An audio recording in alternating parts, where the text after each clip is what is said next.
coşkusuyla sizi selamlıyorum. Hepiniz hoş geldiniz. Hepinize sonsuz teşekkürlerimi, sevgilerimi sunuyorum.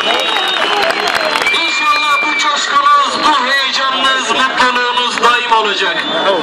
Özlediğimiz bütün halk olarak 7'den 70'e, Artvin'den, Ardahan'dan, Hakkari'ye, Edirne'ye, İzmir'den, Antalya'ya, Samsun'dan, Mersin'e, Adana'ya, özlediğimiz o güzel günlere, barış dolu, kardeşlik dolu günlere, huzur dolu günlere kavuşurken de bu coşkuyla yürüyeceğiz. Ve inşallah 7 Haziran akşamında aynı coşkumuz Türkiye'nin dört bir yanında HDP'nin meşesinin, HDP'nin yapraklarının heyecanıyla buluşacak. Partimizi, bu özgürlük yürüyüşünü, bu büyük sevdayı bugünlere getiren, kendi canını halkının, ezilenlerin uğruna feda eden şehitlerimiz başta olmak üzere bütün değerlerimize, bütün emekçilerimize, gece gündüz sokaklarda, alanlarda, meydanlarda emeğiyle, alnının teriyle partinin çalışmasını yürüten genç arkadaşlarıma, kadın yoldaşlarıma, hele o ak kuvvetleriyle barış güvercini gibi bu ülkede kardeşliğin ve elbette ki özgürlüğün timsali olan barış analarına, hepinize 7 Haziran akşamı büyük bir zafer armağan edeceğiz. Onun hazırlığını yapıyoruz. Çalıştık, çabaladık. Baskılara boyun eğmedik. Ülkenin bütün ezilenlerini, bütün yoksullarını, emekçilerini HDP'nin şemsiyesi altında bir araya getirdik ve şimdi artık tek bir kurtuluş adresimiz var.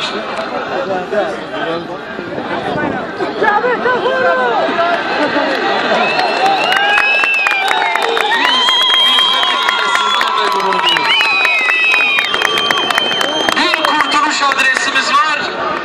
Halkların Demokratik Partisi. Ve bu umudumuzu, yani karla kaplı olan bu yolu açan bu büyük kar makinasını iktidara doğru taşımak zorundayız. Sadece barajı aşmak yetmez. Artık HDP'nin Türkiye'de gerçek bir halk iktidarı, ezilenden yana, fabrikada, tarlada, atölyede çalışandan yana, emekliden, işçiden yana, yani özcesi helal parayla, alnının teri, bileğinin gücüyle çalışandan yana bir iktidar kurmanın zamanı geldi. Bizler 7 Haziran'da onun ilk adımını atacağız. Zannetmesinler ki, sanmasınlar ki HDP'nin hedefi sadece barajı aşıp parlamentoya gitmektir. Hayır, uzun soluklu bir yürüyüş başlattık. Nefes nefese, coşkuyla, acıyla, sevinciyle yürüdüğümüz, bugüne getirdiğimiz bu mücadeleyi özgür geleceğe taşıyana kadar bu yürüyüş devam edecek. 7 Haziran bizim açımızdan bir final değil, bir son değil.